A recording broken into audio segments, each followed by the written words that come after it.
Por favor, busquen su Biblia en la primera epístola de Juan, capítulo 1, y después de un momento leeremos desde el verso 3. Cuando yo era joven pastoreaba una pequeña iglesia universitaria en el pueblito de Fellsmere, en la Florida. Era un hermoso pueblito y mi esposa y yo servíamos en una iglesia en donde un diácono de la iglesia tenía como trabajo regular el cazar ranas. Era un cazador profesional de ranas. Las ranas, por supuesto, no eran profesionales. Pero él por las noches se embarcaba en su bote de aire y cazaba ranas. Financieramente le iba muy bien cazando ranas en los pantanos de la Florida y me contó una historia que nunca la olvidaré. Me dijo que antes de ser un creyente no solo cazaba ranas, sino que también cazaba cocodrilos, lo cual era ilegal. Pero la piel de cocodrilo en el mercado negro le significaba mucho más dinero que las ranas. Me dijo que nunca disparaba a los cocodrilos. Para atraparlos, llevaba en su bote una potente linterna, con la cual enfocaba directamente los ojos del cocodrilo, y se acercaba al animal que estaba encandilado por la luz. En el bote tenía también un gran martillo, un pesado mazo, con el cual golpeaba con toda su fuerza justo entre los ojos del cocodrilo. No usaba armas de fuego porque el disparo podía ser escuchado por los guardas forestales. Por eso utilizaba el método del mazazo entre los ojos del cocodrilo. Quiero decirle que este diácono no era muy grande, era más bien pequeño, delgado pero musculoso. Y me dijo que un día vio el más grande cocodrilo que haya visto en su vida, y que le pagarían un magnífico precio por él. Así que apagó el motor de su bote, se puso junto al cocodrilo, tomó el mazo y con gran impulso y todas sus fuerzas quiso golpear al animal entre los ojos, pero al último momento el cocodrilo se movió y por el impulso que tenía se cayó del bote y él se vio de pronto cabalgando sobre la áspera piel del cocodrilo. Y esta es la parte de su historia que más me gusta. Él me dijo: pastor, yo estuve de regreso en mi bote sin siquiera mojarme. He pensado en esta historia muchas veces porque se parece mucho a la vida cristiana. Un creyente puede resbalar y caer en pecado, pero un verdadero hijo de Dios temerá al pecado como ese diácono tuvo temor del cocodrilo. Un verdadero hijo de Dios, aunque resbale y caiga, tiene el profundo deseo de levantarse nuevamente. Y de eso quiero hablarle ahora. ¿Qué sucede cuando usted resbala? Me refiero a lo espiritual. ¿Qué pasa cuando usted cae? ¿Qué sucede cuando usted se encuentra, por así decirlo, cabalgando sobre el cocodrilo? Veamos lo que nos dice 1 de Juan 1:3. Lo que hemos visto y oído, eso os anunciamos, para que también vosotros tengáis comunión con nosotros. Y nuestra comunión verdaderamente es con el Padre y con su Hijo Jesucristo. Juan nos dice cómo tener comunión con los hermanos y hermanas en Cristo y con Dios el Padre. Y en el verso 4 añade: estas cosas os escribimos para que vuestro gozo sea cumplido. La manera de tener gozo total es teniendo comunión con Dios y con los hermanos y hermanas en Cristo. Y vean lo que dice en los versos del 5 al 7. Este es el mensaje que hemos oído de Él y os anunciamos: Dios es luz, y no hay ningunas tinieblas en Él. Si decimos que tenemos comunión con Él y andamos en tinieblas, mentimos y no practicamos la verdad. Pero si andamos en luz como Él está en luz, tenemos comunión unos con otros, y la sangre de Jesucristo, su Hijo, nos limpia de todo pecado. Mi amigo, la fórmula para la comunión es una vida limpia. Vea lo que dicen los versos del 8 al 10. Si decimos que no tenemos pecado, nos engañamos a nosotros mismos y la verdad no está en nosotros. Si confesamos nuestros pecados, Él es fiel y justo para perdonar nuestros pecados y limpiarnos de toda maldad. Si decimos que no hemos pecado, le hacemos a Él mentiroso, y su palabra no está en nosotros. La vida es corta. La muerte es segura. El pecado es la maldición. Cristo es la cura. Todos sabemos eso. Sabemos lo que es el pecado, la cosa más devastadora del mundo. Pero, ¿cómo enfrentar específicamente al pecado? Primero tiene que entender que el pecado es eso. Pecado. Dios perdona el pecado. Dios no perdona los errores. Y no estoy diciendo que Dios no le juzga por sus errores, especialmente cuando esos errores conducen al pecado o son en sí mismo pecado. Pero si usted llama a sus pecados errores, entonces nunca los enfrentará. Necesitamos llamar al pecado, pecado. Hay personas a quienes les enseñaron que el hombre es solo el resultado de fuerzas ciegas, que todo simplemente sucedió, que nada más nada da como resultado todo, y que todos estamos aquí como consecuencia de esa fuerza ciega. Bueno, si usted cree eso, entonces usted no cree en el pecado. ¿Usted cree que lo que llamamos pecado es solo un incidente o un accidente o simplemente un estorbo en el camino del hombre que dice que está progresando? Algunos enseñan que salimos de una especie de caldo primitivo, pero que estamos en un camino ascendente. Pero no estamos progresando ni como raza ni como ninguna otra cosa. El hombre comenzó en perfección, hecho a la imagen de Dios. Y es el pecado el que ha arruinado a la raza humana. Pero si usted no entiende el pecado por lo que es, si no ve el pecado como una afrenta ante un Dios santo, si usted llama al pecado cualquier otro nombre, malfunción, error o enfermedad, si usted dice que el hombre está enfermo pero no es malvado, que es débil pero no impío, que está contaminado, pero no es pecador. Si dice todas estas cosas, entonces nunca enfrentará el pecado como debería hacerlo. Y por lo tanto, nunca tendrá comunión con Dios. Verá, el problema con nuestra moderna sociedad es que todos tenemos la carga de la culpa, sin tener un sentido del pecado. La carga de culpabilidad está ahí, y se muestra de varias maneras. Pero muchos de nosotros no nos vemos como pecadores que necesitan ser perdonados. Más bien nos vemos como personas que cometemos errores que necesitan ser corregidos. Así que tratamos de corregirnos nosotros mismos y de alguna manera compensar por el problema o sentir conmiseración sin ser limpiados ni ser perdonados. ¿Cuál es la fórmula de la comunión con Dios? Le puedo asegurar que no es la fórmula que el mundo tiene, porque el mundo tiene diferentes ideas al respecto. Los evolucionistas creen que el hombre está en un camino ascendente hacia la perfección y que el tiempo se encargará de ello. El problema con esta manera de pensar es que mientras más avanza la sociedad, más profundo nos hundimos. Y si usted cree que King Kong es su primo, está en su pleno derecho de creerlo. Además, usted conoce a sus ancestros mejor que yo. Yo no creo eso. Es más, rechazo con todo mi ser esta clase de mitología simiesca. Los evolucionistas nunca ven el pecado por lo que es. Y luego tenemos los educadores. Dicen que la educación se va a encargar del asunto del pecado. Bueno, si eso es verdad, entonces debemos pensar que la gente que tiene mayores conocimientos será la menos pecadora. Bueno, aplique eso a la Alemania nazi.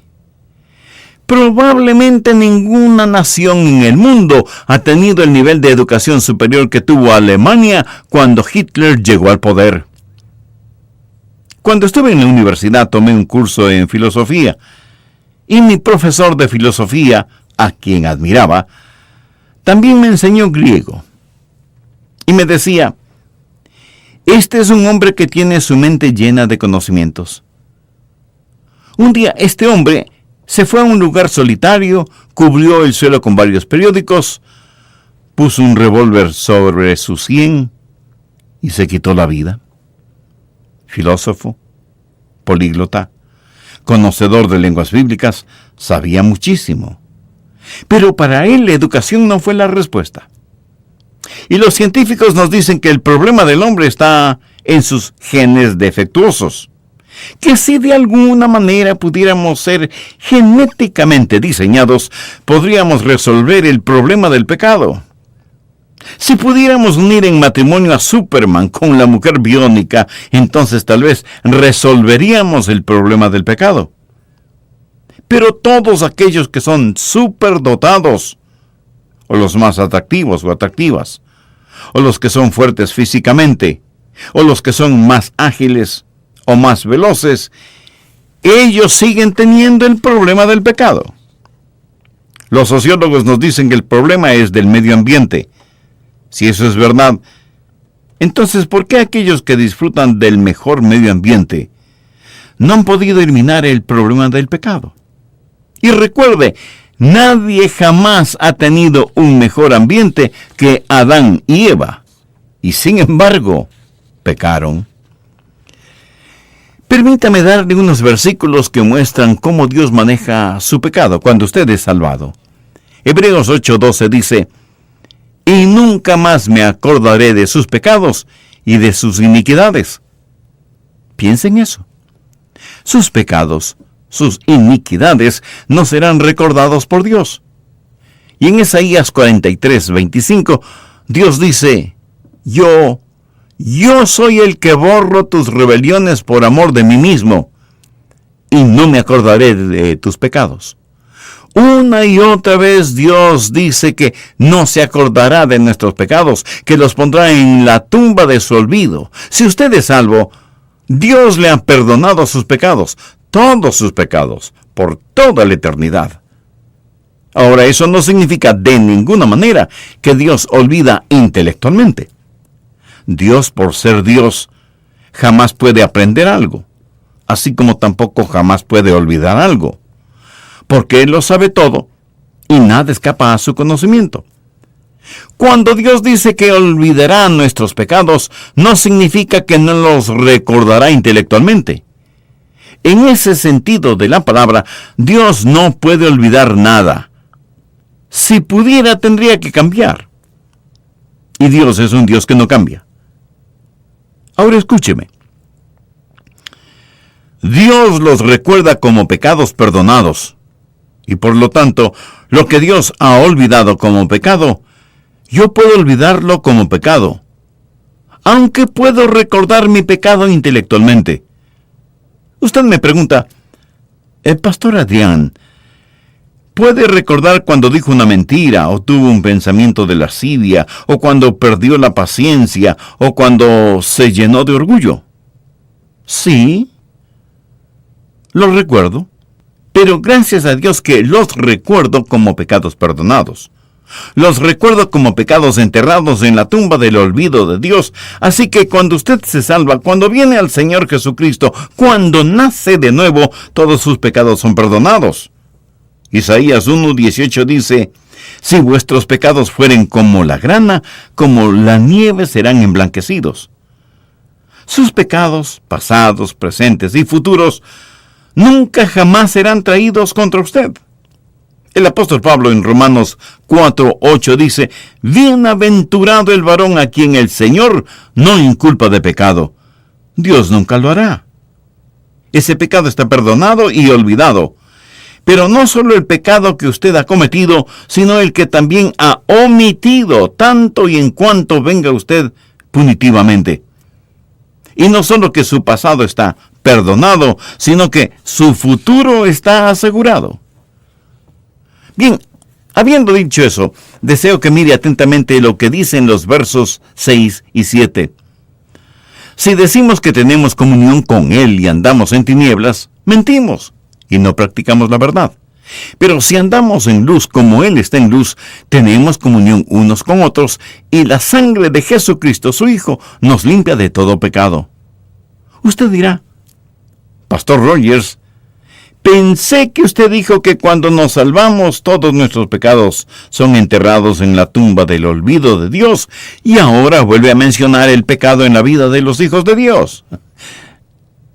Mi amigo, Usted tiene que entender que el Hijo de Dios conoce a Dios de dos maneras. Miren lo que dice el verso 6. Si decimos que tenemos comunión con Él y andamos en tinieblas, mentimos. Tenemos una relación filial con el Padre cuando nacemos de nuevo. Cuando nazco en la familia de Dios, vengo a ser hijo de Dios y punto. Una vez nacido en la familia de Dios, usted no puede desnacer de la familia de Dios. Pero hay también la comunión. Si decimos que tenemos comunión con Él y andamos en tinieblas, mentimos y no practicamos la verdad. Déjeme ilustrar este punto. Yo fui un Rogers desde el mismo momento en que nací en la familia Rogers. Nunca puedo no haber nacido. Y no importa lo que haga, siempre seré el hijo de mi padre. ¿Verdad? Cuando usted es salvado, nace en la familia de Dios y nunca jamás puede desnacer de la familia de Dios. ¿Está claro? Bien, esa es su condición de hijo. Pero si usted desobedece a su Padre Celestial, entonces hablamos de comunión. Su condición de hijo es para siempre. La comunión cambia. Le explico. Nací en la familia Rogers, por lo tanto soy un Rogers. Esa es mi condición de hijo, y lo será por toda la eternidad. Nada puede deshacer lo que sucedió el momento en que fui concebido y nacido en la familia Rogers. Ese es un hecho eterno y nunca puede ser cambiado. Pero hubo un momento cuando mi papá me dijo que cortara el césped y yo no lo corté. O me pidió que limpiara el garaje y yo no lo hice. O me ordenó que hiciera esto o aquello y yo no le hice caso. Entonces la comunión cambia. Mi condición de hijo no cambia, pero la comunión sí.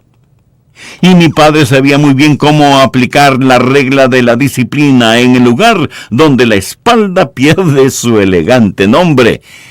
Y sabía hacerlo muy bien. Por supuesto, entonces eso a mí no me gustaba en absoluto. La Biblia dice en Hebreos 12:11, es verdad que ninguna disciplina al presente parece ser causa de gozo, sino de tristeza, pero después da fruto apacible de justicia a los que en ella son ejercitados. Dios, como un Padre amoroso, disciplina a quienes ha recibido como hijos. La condición de hijo está determinada por el nacimiento, pero la comunión está determinada por si obedecemos o no las instrucciones del Padre. Solo se puede tener comunión con Dios cuando uno es hijo de Dios, partícipe de la naturaleza divina y miembro de la familia de Dios. Busque 1 de Juan 1:3. Si andamos en la luz, como Él está en luz, tenemos comunión unos con otros, y la sangre de Jesucristo su Hijo nos limpia de todo pecado. Por favor, note que una cosa es el ser hijo, y otra cosa es el tener comunión. Bien, hay 3 cosas que me gustaría que aprenda. 3 cosas que las encontramos en la primera epístola de Juan. 3 cosas maravillosas que usted debe aprender si quiere tener comunión y permanecer en comunión con Dios el Padre. Primero, su pecado debe ser expuesto a la luz. Aquí hay algo muy interesante. Mire las 2 palabras iniciales del verso 6. Si decimos. Estas mismas palabras se repiten en el verso 8 y en el verso 10, si decimos. ¿Ahora de qué está hablando? Está hablando de personas que de alguna manera niegan su pecado. Uno podría pensar que el apóstol Juan estuvo en una reunión de testimonios y escuchó a la gente decir una cosa cuando él sabía que todo lo contrario era la verdad. Y esa es la evolución de la mentira.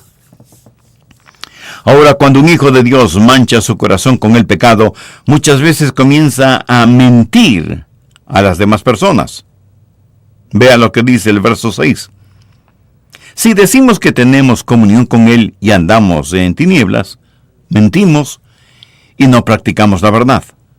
Lo que sucede es lo siguiente. Un hombre o una mujer, un niño o una niña, es realmente salvo, nacido de nuevo, sus pecados han sido perdonados y olvidados, pero entonces deja que algún pecado entre en su corazón y su vida, y va a la iglesia el domingo por la mañana, participa del servicio, canta con los demás, da sus diezmos, toma notas del mensaje. Al finalizar, algunos hermanos le preguntan, ¿cómo está? Oh, estoy muy bien, gracias. ¿Caminando victoriosamente? Por supuesto que sí. Se da cuenta. Está mintiendo, y él, hoy ya lo saben, pero comienzan a mentir a los demás porque no puede o no quiere confesar lo que hay en su corazón. Y muchos de quienes me escuchan en este mismo momento se encuentran en la misma condición. Saben que su corazón no está bien con Dios, pero no quieren que ninguna persona lo sepa. Pero usted sabe que su corazón no está bien con Dios, y no quiere que ni su cónyuge, ni sus hijos, ni sus parientes, ni el pastor, ni los hermanos en la iglesia sepan de su pecado. Así que comienza a actuar como si todo estuviera muy bien.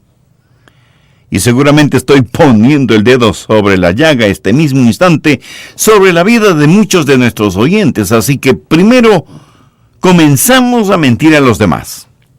Ahora mire el verso 8. Si decimos que no tenemos pecado, nos engañamos a nosotros mismos. Si usted dice una mentira repetidamente, va a comenzar a creerla. Va a empezar a decir, está bien, estoy en lo correcto. Y va a empezar a razonar su pecado y a engañarse a usted mismo. Se vuelve un esquizofrénico espiritual. Se miente a usted mismo. Y en verdad ese es el camino hacia la depresión y la fatiga mental. Pero aún no hemos terminado. Veamos el verso 10. Si decimos que no tenemos pecado, le hacemos a él mentiroso y su palabra no está en nosotros. O sea, terminamos en controversia con Dios. Y lo que es peor, terminamos mintiendo a Dios, o al menos creyendo que podemos mentir a Dios.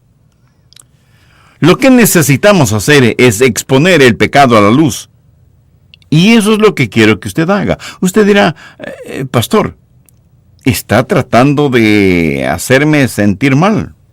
No, de ninguna manera. Estoy tratando de mostrarle cómo tener comunión con Dios. Estoy tratando de que usted, después de escuchar este programa, pueda decir, estoy totalmente, absolutamente limpio, tengo comunión con Dios y con los demás. Pero el pecado tiene que ser expuesto a la luz. Si andamos en luz, como Él está en luz, tenemos comunión unos con otros. ¿Qué es lo que hace la luz? La luz simplemente revela lo que está mal. Mientras más acerca un objeto a una luz brillante, más visibles serán las imperfecciones de ese objeto. Si quiere saber si hay pecado en su vida y en su corazón, expóngase a la luz, dígale al Espíritu Santo de Dios, examíname, oh Dios, y conoce mi corazón, pruébame y conoce mis pensamientos, y ve si hay en mí camino de perversidad. Abra su corazón a la luz de Dios ahora mismo. Preséntese a Dios. No tiene que hacer una morbosa introspección de usted mismo. Sencillamente pídale a Dios que le revele su pecado, porque si andamos en luz como Él está en luz, tenemos comunión unos con otros. Ahora, suponga que usted ha dicho una mentira. Digamos que le ha mentido a su esposa. Y el Espíritu Santo le da convicción de ese pecado y usted lo confiesa delante de Dios y pide que le perdone y le limpie. Y también pide perdón a su esposa. ¿Qué sucede con ese pecado? Que es enterrado en la tumba del olvido de Dios y usted es perdonado y limpiado. Dios nunca ni lo mencionará jamás. Pero si sale a la superficie, es el diablo quien le está acusando. Recuerde que el diablo es llamado el acusador de los hermanos. Él lo acusa delante de Dios y le acusa a usted delante de su propia conciencia y le dirá, ¿recuerdas la mentira que le dijiste a tu esposa? y él hará esto para atormentarle. Ahora, supongamos que usted no le confiese ese pecado a su esposa. Le miente a su mujer. Y el Espíritu Santo le dirá: mentiste a tu mujer y tratas de tener comunión con Dios. Y usted sabe que no tiene comunión con Dios. La luz de la santidad de Dios le está diciendo que mintió a su esposa. Eso es convicción provocada por el Espíritu Santo y es una convicción legítima. Pero el Espíritu Santo no solo le dará una convicción legítima, sino que también le dará una convicción específica. Cuando el diablo le acusa, como no puede acusarle de algo que Dios ya le ha perdonado, entonces Satanás le acusará en forma general. Le dirá, por ejemplo, tú eres malo, no eres digno de nada, tienes una naturaleza vil y pecadora. Dios de ninguna manera puede amar a una persona como tú. Sabe que hay mucha gente que vive bajo la opresión de Satanás. El diablo ha dado a estas personas una visión negativa de ellas mismas y viven satánicamente oprimidas. Pero el Espíritu Santo de Dios no le da una convicción general, sino específica. Su naturaleza pecaminosa está bajo la sangre de Cristo. Usted es ahora partícipe de la naturaleza divina. Pero el diablo no quiere que usted entienda esto. Por eso le susurra a usted que no es bueno. Y quiere que usted se sienta mal espiritual y físicamente. El Espíritu Santo es como un hábil cirujano. Pone su mano donde duele, empuja, y usted dice: eso duele. Bueno, es ahí en donde está el pecado. Y el Espíritu Santo lo identifica por nombre. No trate de enfrentar sus pecados diciéndole a Dios: Dios, si he pecado, perdóname. Ese es un pedido inútil. Usted tiene que decir: Dios, he mentido, o he sido cruel, o he sido deshonesto, o miré con deleite algo que no debía mirar, Señor. He adulterado, o he robado, o deshonré a alguien, perdóname. ¿Lo entiende? Usted nombra específicamente su o sus pecados para que le sean perdonados, porque de esa manera trabaja la convicción del Espíritu Santo. Ahora tampoco es cuestión de que usted vaya por ahí diciendo: oh, debo de ser culpable de algo, Señor, perdóname mis pecados, cualesquiera que sean. Yo no los recuerdo, pero me siento terrible espiritualmente. Es el diablo el que le está haciendo sentir mal. El Espíritu Santo le dará convicción solo de pecados que no han sido confesados. Le dirá exactamente cuáles son, los identificará por nombre, lugar y fecha, y de esa manera usted sabrá de lo que ha sido perdonado y limpiado. Así que el Espíritu Santo no solo le convence legítima y específicamente, sino que también le convence para redimirle. El Espíritu Santo pone convicción en usted para que confiese su pecado, sea perdonado y tenga comunión con Dios, porque Dios quiere que usted tenga comunión con Él. Cuando Dios le trata a usted como a hijo, es porque quiere restaurarle a la comunión. Se quebranta el corazón de Dios cuando la comunión se rompe. Y Él le dirá exactamente lo que usted ha hecho, y por medio de su Santo Espíritu le convencerá para redimirle, mientras que Satanás siempre tratará de acusarle para destruirle. Dios quiere traerle a la confesión precursora del perdón y la comunión, mientras que el diablo quiere acusarle para que en desesperación usted se aleje de Dios. Así que solo abra su corazón al Espíritu Santo de Dios. Ese pecado que tiene debe ser expuesto a la luz. Pero, ¿qué hacer una vez que el Espíritu Santo, en forma legítima, específica y redentora, revela cuál es el problema? Bueno, primero debe ser expuesto a la luz. Segundo, debe ser expresado al Señor. Miremos una vez más el verso 9. Si confesamos nuestros pecados, Él es fiel y justo para perdonar nuestros pecados y limpiarnos de toda maldad. Usted debe confesar su pecado. A lo mejor usted me pregunta, pastor, ¿cómo confieso mi pecado? En el idioma original, la palabra confesar significa estar de acuerdo, decir la misma cosa. Una confesión de pecado no es solo la admisión de su pecado, es el estar de acuerdo con Dios acerca de lo que Él dice sobre ese pecado. ¿Cómo confesar el pecado? Debe hacerlo inmediatamente. La palabra confesar está en tiempo presente. No acumule sus pecados hasta el final del día, menos hasta el final de la semana y muchísimo menos hasta el final del mes. Dice la Biblia, si confesamos, tiempo presente, algo que demanda acción inmediata. Cuando alguna cosa minúscula entra en su ojo durante el día, usted no dice que se limpiará el ojo por la noche o al día siguiente. No. Usted trata de limpiar su ojo inmediatamente, porque de lo contrario su ojo se irritará. Esa es la forma en que debe tratar con el pecado, inmediatamente. Muchos de nosotros parece que estamos en una montaña rusa. Vamos a la iglesia sintiéndonos muy abajo anímica y espiritualmente. Escuchamos el mensaje, oímos la verdad de la palabra de Dios, hacemos las paces con Dios, confesamos nuestro pecado y nos sentimos arriba, muy arriba. Y así pasamos la vida. Unos días muy arriba y otros días muy abajo. Pero sin darnos cuenta, muy imperceptiblemente, más es el tiempo que estamos abajo que el que estamos arriba. Una verdadera montaña rusa. ¿Se ha subido alguna vez a una montaña rusa?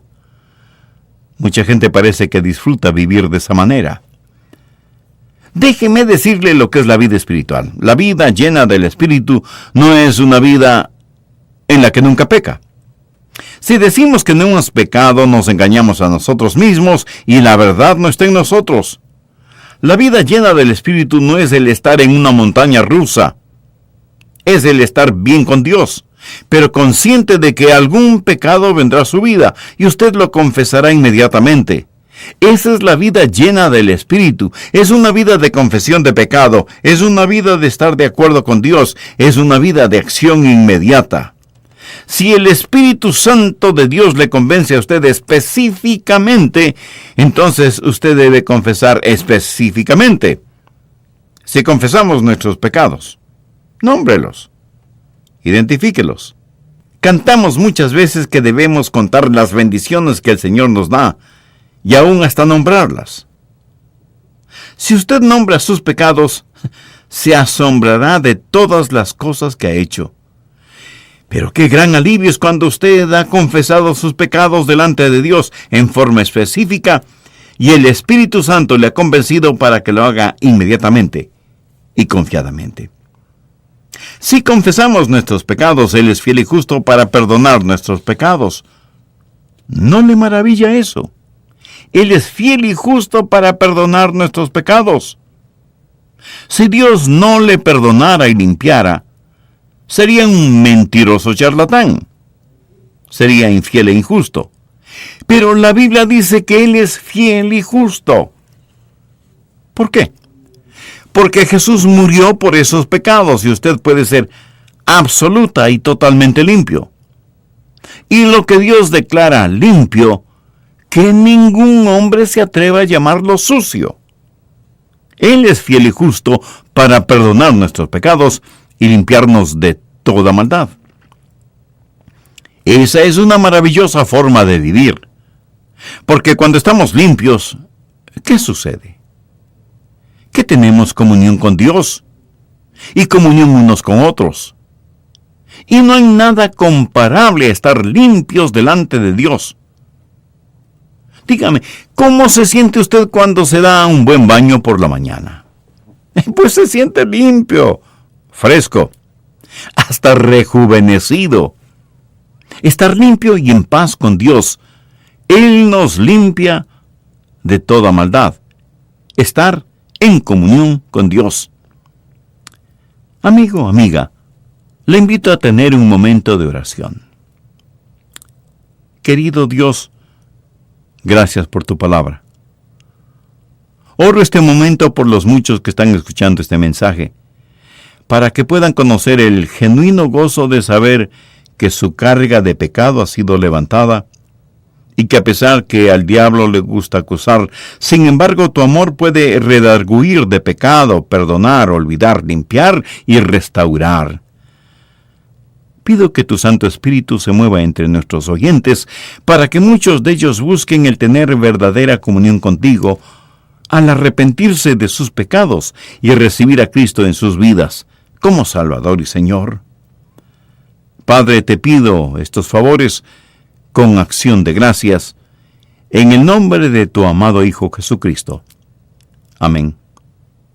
Amiga, amigo, si usted por fe hizo la decisión espiritual de aceptar a Cristo en su corazón y le invitó para que Él sea el control central en su vida, mucho le agradeceré que nos escriba y comparta con nosotros su decisión, para gozarnos con usted y tener el privilegio de orar por usted y su nueva vida y comunión en y con el Señor Jesucristo.